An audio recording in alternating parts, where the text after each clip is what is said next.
is ever a third party that shows JFK said.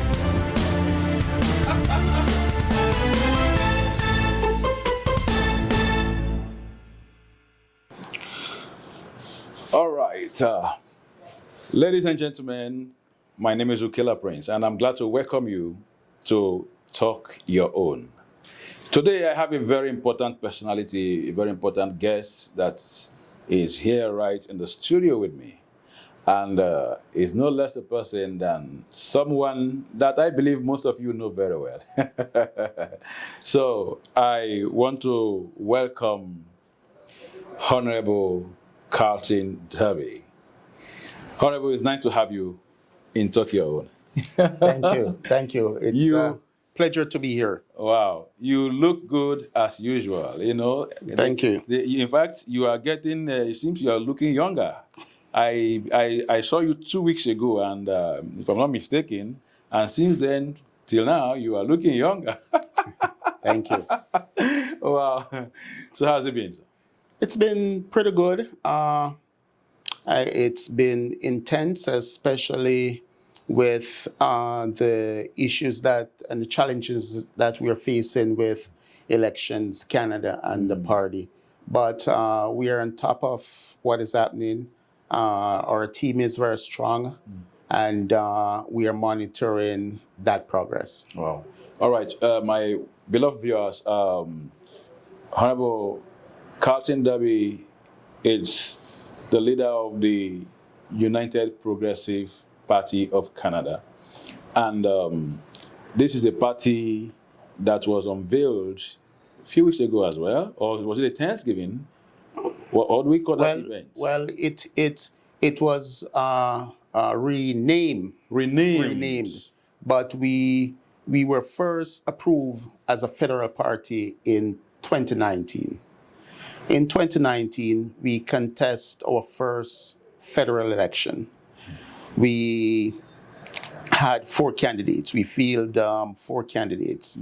And of course, we were unsuccessful, our 4 candidates, in part because of funding. And I like to remind people that the party that won that election, Reverend Prince, spent $60 million. We spent less than 20,000. What a huge difference. Right. Okay, so tell us about this renaming of the party. So what does the United Progressive Party, so what does it stand for? What is the ideology of this party? And what should we expect from this party this time around? The basic philosophy behind our party is equality. We are inclusive. We're having everyone welcome. We are not isolating any community. I believe that other political parties and other leaders have a tendency to divide people. This party is the United Progressive Party. We are united, we're progressive, we're inclusive, and we want to welcome every gender, every race, everyone to this party, because this party, the United Progressive Party, is going to be a party for all Canadians. Well, now, going through the pamphlet, I can see talking about inclusiveness, character, and courage. Right. Create a stronger Canada. Right. Is Canada weak? It's character and courage. Right. Do other political parties lack this? Do they lack character? Do they lack courage? I can see relevant and respected. In other words, so in this party, there is respect for one another, a mutual respect. So, can you tell us about this? So, when we talk about, when you ask a very good question about if Canada is weak. And I am sad to say that Canada is seen as I don't want to use the word weak, but we are not respected on the world stage anymore. We're not respected for many reasons. I want to remind people that Canada, as a country, we have a very strong army. Our army might not be as big as other armies in the world, like i.e. the US, but we have a strong army. And I'm always hasten to remind people that in the first Gulf War, it was a Canadian fighter pilot that shot down the first two Iraqi jets in the first Gulf War. So Canada is a strong country, and our military is good. And one of the things I really want to do, I want to, first and foremost, we must meet that 2% with regards to our country and what we are supposed to contribute to NATO. We must do that. We must get our army in a state of readiness. We cannot rely on other countries to save us. As I said, we want to make sure that our 2% for NATO is intact, and we want to ensure that Canadians can feel comfortable that we can defend ourselves and we can defend Canadians. Okay. Now, before I move into certain things about your political ambition, looking at the party, the United Progressive People's Party of... Not People's. United Progressive Party of Canada. Not People's. There's another party out there called People's. Really? Yeah. we don't even want to be closely associated with those guys. Oh my goodness. So we're talking about the United Progressive Party of Canada. Now, yeah. Formally, yeah. The United Party of Canada, because that was the name that we ran on in 2019 when the addition is just the progressive now. It is essentially because we'll go into the whole history behind the name change and as I said, what. Do you want to talk about it? Yeah, I can give a quick synopsis of what happened. Okay. So what happened in 2019 after the election, I became sick, and as an accountant and as the main person taking care of the books for the party, we were late in filing some after-election papers. Now, as I said, we spent less than $20,000. Now, in accounting, we have a term called materiality. In auditing, you don't go and look for a penny. Right? There are certain things that you can write off without questioning it. And as I said, there's a term in accounting called materiality. The money that we spent in that election is minuscule to the money that, for example, the party that won that election spent. 60 million versus 20,000. However, because we're a small party and because we were late in filing the after-election paperwork, Elections Canada deregistered the party.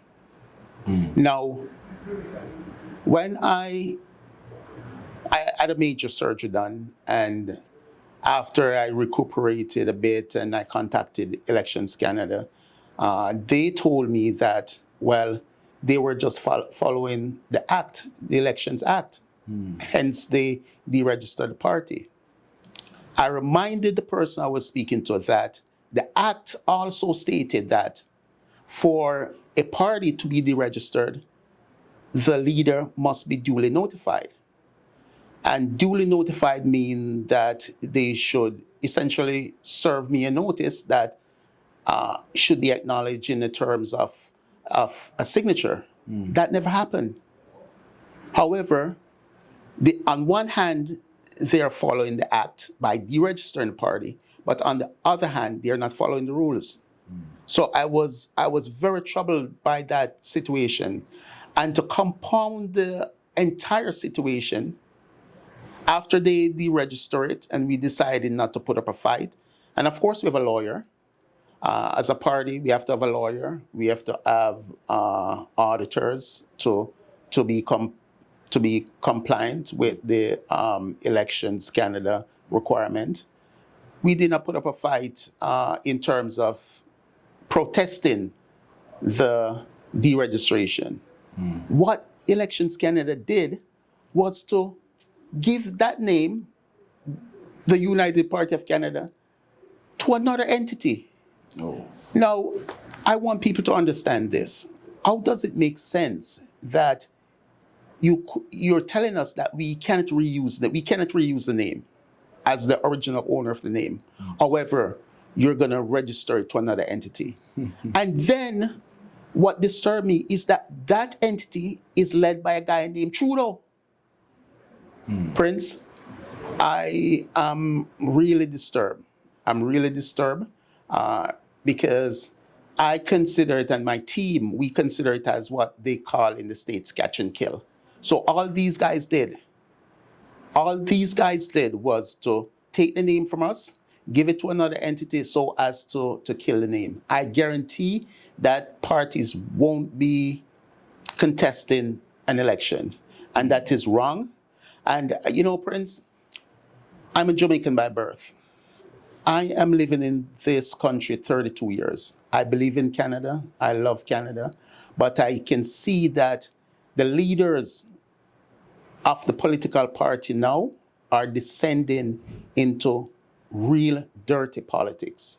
And if we're descending to that level where you're going to take a name from a smaller party because for whatever reason, and deny us the use of that name, and on top of that, you're giving us a challenge to have us re-registered.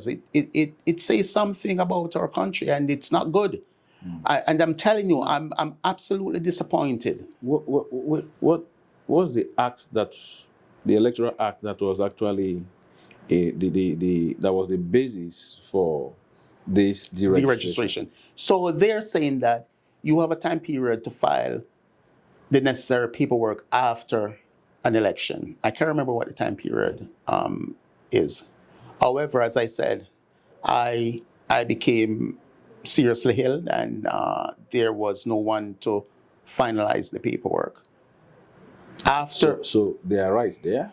Yes. They are right. They're correct. However, what is also true is that the party cannot be deregistered unless the leaders duly serve, and I was never duly served. So as I said, I'm saddened. However, we're moving forward, and we believe that we'll have it resolved. Okay. We'll be going on a short break, and when we come back, we'll be looking at your candidacy for the next election. Yep. And we'll be able to delve a little bit into that. And we'll start by having you introduce yourself again to the people of Canada. Absolutely. So let's meet this honorable, and let Canadians meet you again. And I will talk some more about myself and my background, my experiences in politics, because I'm very experienced in politics. All right. So viewers, we'll be right back. We're just going on a little break, and when we come back, you will hear more from Honorable Darby. All right. See you soon.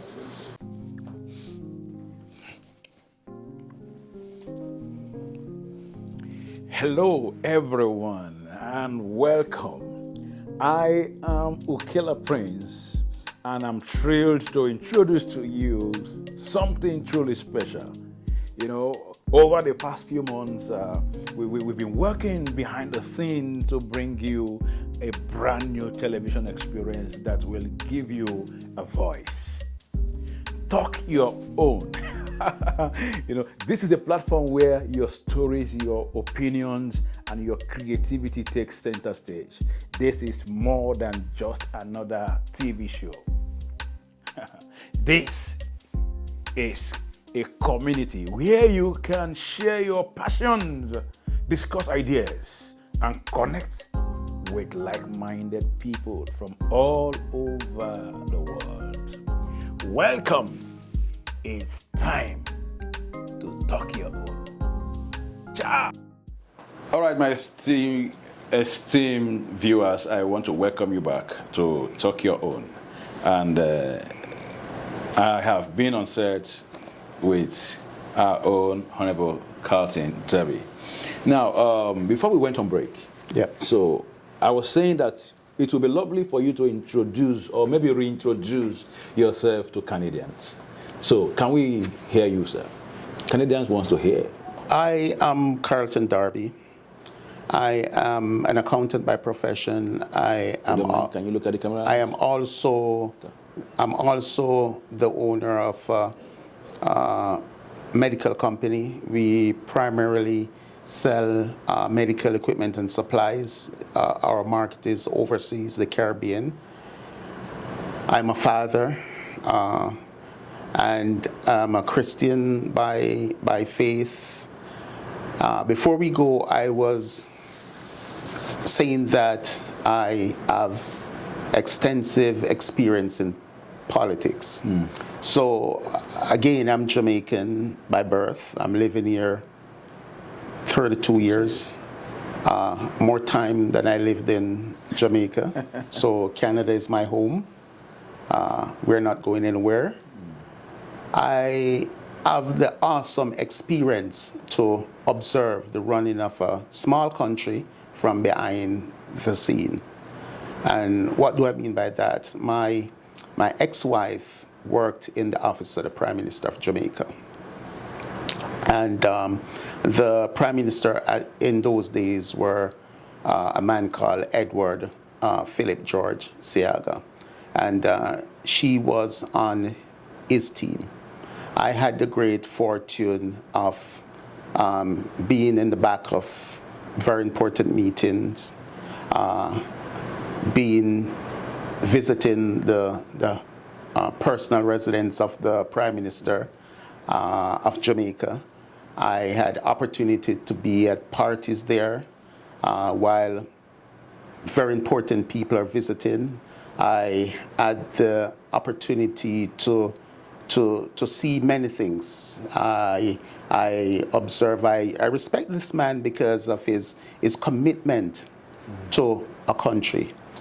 I understand what it takes to run a country from the standpoint, from just looking from the outside. I am fully aware that the job is not easy. It's not an easy job. I have seen this man labor. I have seen the many challenges from behind the scene. It's an awesome responsibility, especially when you know you're doing things to please most of the people, because you can't please all the people. So I've had that experience, and it was great. It was great. Thank you so much, Honorable. Now, in the coming election in Canada, let us know, are you vying for the position of the PM or MP? Both. So in our democratic system, the Prime Minister is chosen by the party. So the party that contest the election and have and obtain the most seats in Parliament, that's where that party will have the Prime Minister, and that's how you form government. No, you can have minority government or you can have majority government. Canadians, the changes that we, Canada, the Progressive United Party of Canada will bring to our country, and the changes that we're looking for, challenging you guys to ensure that we have a majority government, because I believe, Prince, that Canada is at an inflection point. A recent poll shows that Canadians do not trust the two main party leaders. Canadians are looking for a new direction. Our hashtag is time come for change. Time come for change. Time come for change. And Canadians are looking for a new direction. Only 40% of Canadians vote. Okay, since you're on this now, could you tell Canadians your vision and goal, and what is your economic policy? I believe Canadians will want to hear that. If they are searching for a change, there must be a direction. There must be something that has been there, and they said, no, we need a change in this direction and in that. So I believe they will want to understand, what is the vision? What is your goal? What is your economic policy? So can we hear that, sir? Absolutely. So for 157 years, our first election was 1867. For 157 years, only two parties have led Canada, Liberals and the Conservatives. It's not by accident, it's by design. I believe we can change that design. So for the first time, Prince, in 157 years, we have a black Speaker of the House. It's never happened before. For the first time in 157 years, we have an Indigenous Premier. Never happened before. For the first time in 157 years, we have a Chinese mayor of Toronto. What was Jean Augustine? She was just a member of parliament. That's 1993, right? Right. So for the first time in 157 years, we have a Chinese mayor. Has never happened before. And to a lesser extent, for the first time in 157 years, we have a lady, she's Jamaican as well. She ran in a place called Southgate. Southgate is 30 minutes north of Barrie. 99.9% white people. White folks, white Canadians. She won. That tells us that Canadians are not looking at the color of your skin. Canadians are looking at your character and what you can bring to them, and if they can trust you. Canadians cannot trust the current politicians.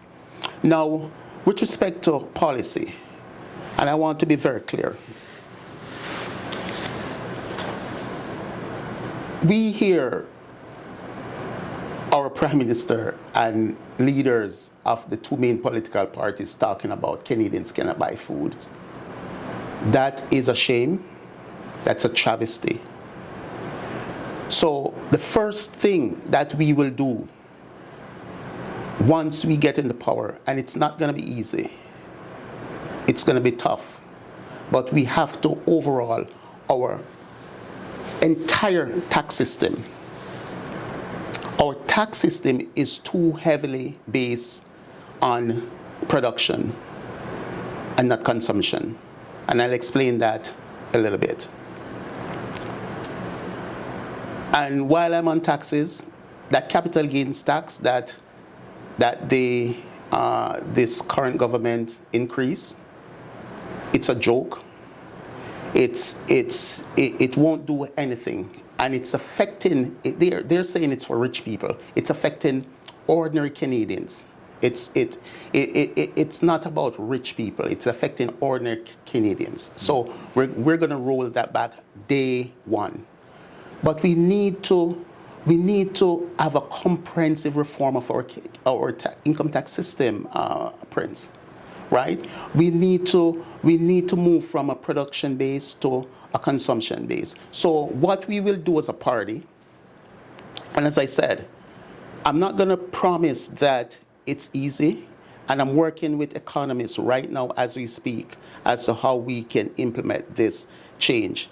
And if you read any article on Canadian tax system, it is old, it's outdated. So, for example, once this reform is done, people will be able to buy food, because if you're paying under our new system, and Canadians, remember, you'll hear this first. I know the big parties will want to steal this because they lack vision. Listen to a visionary. What we will do at the end of this reform is, if someone was paying, for example, $100 in taxes, they will only pay 40. They will keep $60 back in their pocket. We're going to leave the money in the people's pocket, so they spend it on what they want to spend it on. And as I said, moving from production to consumption, the consumption portion, so you will pay taxes as you consume. And that is a more modern way to look at a income tax system. But as I said, we have to, what they're doing. How can you be negotiating with grocers? That's a joke. What you were doing, begging them to reduce the price of food? No. The price of food will be based on economic activity. You can't, we're not a communist state where we set the price of food, we lower it as we feel like, and we increase it as. It should be based on economic activities. So once we implement that, Canadians will be more than in a position to afford food. It is a travesty. Are they complaining? It is loud. It's like people right now, Canadians cannot afford basic groceries. I hear the leader of the NDP talks about, Canadians cannot afford groceries. The Prime Minister and the leader of the Conservatives, they say the same thing. What are they doing? Negotiating with the main grocery chain. That's not the solution. That's not the solution. They lack vision. Okay. Now, I want you to tell me the area of indigenous relations. What steps will you take to address the concerns and rights of indigenous communities in Canada? Now, also, housing seems to be a challenge. How do you plan to address the housing affordability crisis in major Canadian cities? That's number 2. And number 3, immigration. What is your party's stand on immigration? And how will you ensure that Canada's immigration system is fair and efficient? Right. So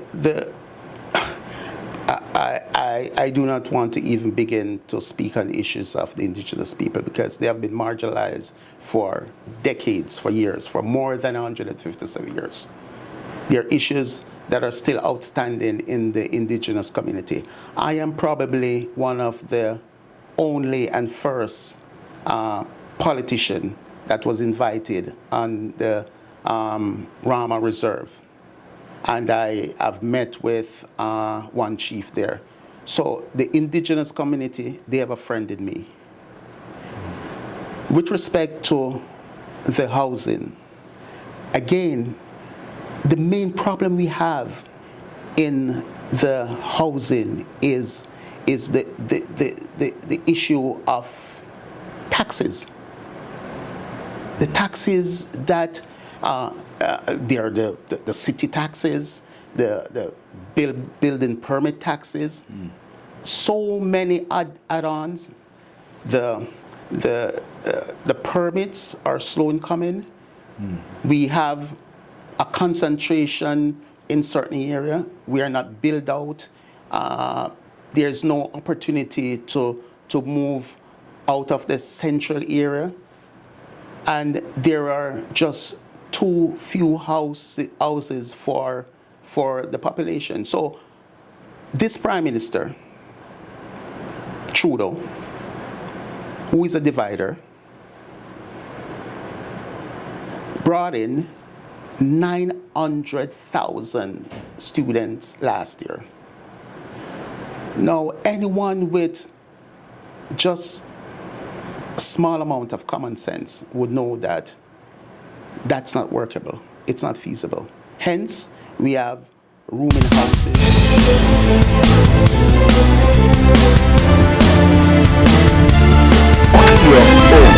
If there is ever a third party that shows, The church by yes, JFK said,